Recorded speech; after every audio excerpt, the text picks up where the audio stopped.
wabarakatuh. Perkenalkan, saya Siti Hadijah Syam, Guru Prakarya dan Kewirausahaan di Mansatu Mamuju.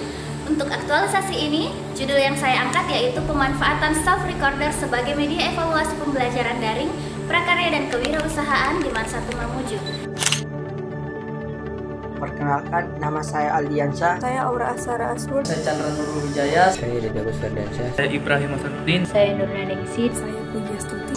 Saya Rismawati. Saya Ulfa Munawara. Saya Farid Fatahadi Pratama. Saya Yusriana. Saya Zulfikri Husain. Saya Inspirasi Reski. Saya Akbar. Saya Nur Aliza dari kelas 12 MIPA 1. Jadi, self-recorder ini adalah kegiatan perekaman diri sendiri di mana siswa dituntut untuk harus mereview, mengulas, ataupun mempresentasikan materi-materi yang telah dipelajari sebelumnya.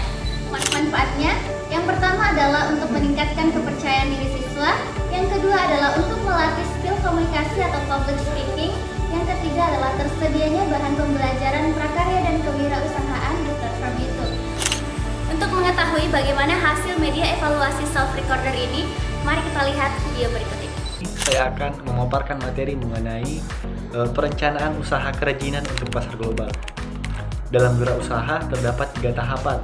Tahapan yang pertama, perencanaan perorganisasian dan juga pembagian tugas. Kemudian menentukan target dan strategi, kemudian mengatur jadwal kegiatan, dan juga menetapkan biaya produksi dan juga harga jual. Kemudian di tahap yang kedua ada melakukan pengawasan, melakukan quality control, melakukan pengemasan dan juga melakukan promosi, penjualan dan juga distribusi.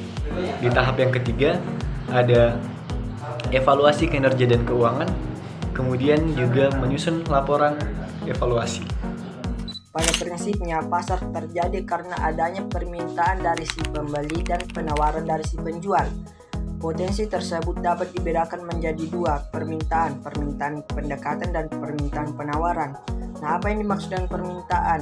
Permintaan adalah sejumlah barang yang diberi atau diminta pada suatu harga dengan waktu tertentu, sedangkan penawaran adalah sejumlah barang yang dijual atau ditawarkan pada waktu-waktu tertentu pula. Nah, selanjutnya adalah menentukan ide yang tepat untuk dikembangkan. Salah satu cara untuk mencari ide ini adalah dengan cara curah pendapat atau brainstorming dalam kelompok. Nah, dalam proses brainstorming ini, kita sebagai anggota kelompok akan diharuskan untuk memuaskan diri, menghasilkan ide-ide yang beragam dan sebanyak-banyaknya. Jadi kali ini saya akan membahas sedikit materi tentang rasionalisasi. Jadi, apa sih rasionalisasi itu? Nah, rasionalisasi adalah proses mengevaluasi ide-ide yang muncul dengan beberapa pertimbangan teknis. Di antaranya, bagaimana cara menggunakan produk tersebut. Nah, setelah kita mendapatkan ide tadi, kemudian kita mengevaluasi. Kira-kira bisa nggak ya kita lakukan dengan beberapa pertimbangan tadi? Nah, pertama-tama yang paling penting adalah mempertimbangkan tekniknya. Misalnya, bagaimana cara menggunakan produk tersebut? Apakah material yang ada sudah tepat untuk mewujudkannya?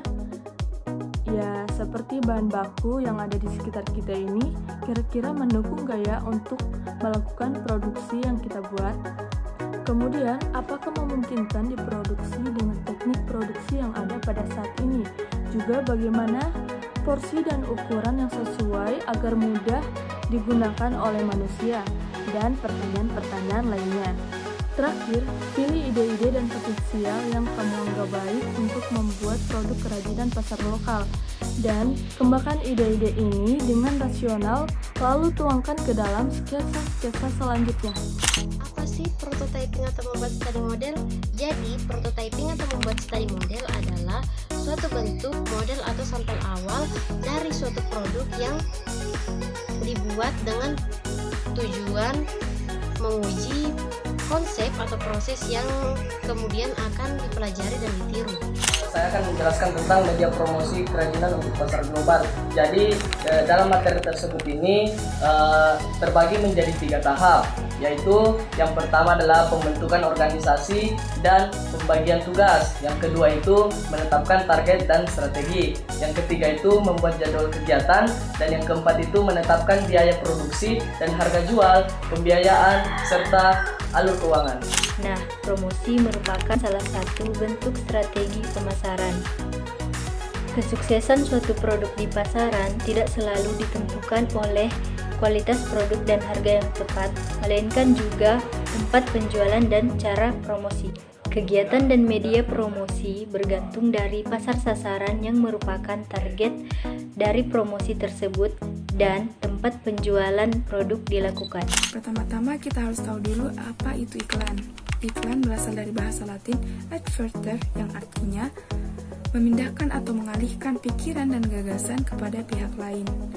Iklan juga merupakan pesan komunikasi pemasaran atau komunikasi publik yang disampaikan oleh suatu media, dibayarkan oleh pihak pemerakarsa, dan ditujukan kepada sebagian atau seluruh masyarakat. Penjualan tatap muka itu sendiri atau personal selling itu memiliki pengertian yang metode penjualan yang menggunakan komunikasi langsung antara orang ke orang, antara perwakilan penjualan dan calon pembeli atau pelanggan untuk memengaruhi keputusan pembelian pelanggan. Tepatnya melibatkan kontak langsung antara penjual dan pembeli.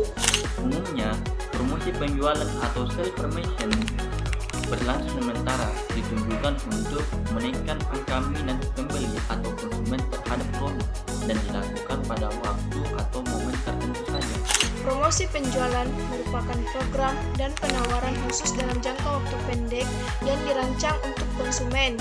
Manfaat promosi penjualan yaitu untuk menciptakan perbedaan dengan brand lain, di mana ketika kita memberikan promosi, baik itu produk lama ataupun produk baru, mereka akan membandingkan harga dan kualitas dari produk kita dengan brand saingan. Pemasaran global adalah suatu tindakan yang mengutamakan sumber daya manusia, aset fisik, uang, dan tujuan yang diperoleh oleh suatu perusahaan dan untuk bersaing dengan pasar global. Publisitas adalah sejumlah informasi yang meningkatkan pengetahuan publik terhadap produk dan layanan. Ciri-ciri publisitas yaitu penjualan, iklan, atau personal selling. Tujuan strategi ini tidak untuk mempromosikan barang dan jasa, dan juga tidak menempatkan audiens secara tertentu. Itulah tadi hasil media evaluasi pembelajaran prakarya dan kewirausahaan dengan menggunakan media self-recorder. Terima kasih banyak atas perhatiannya. Wassalamualaikum warahmatullahi wabarakatuh.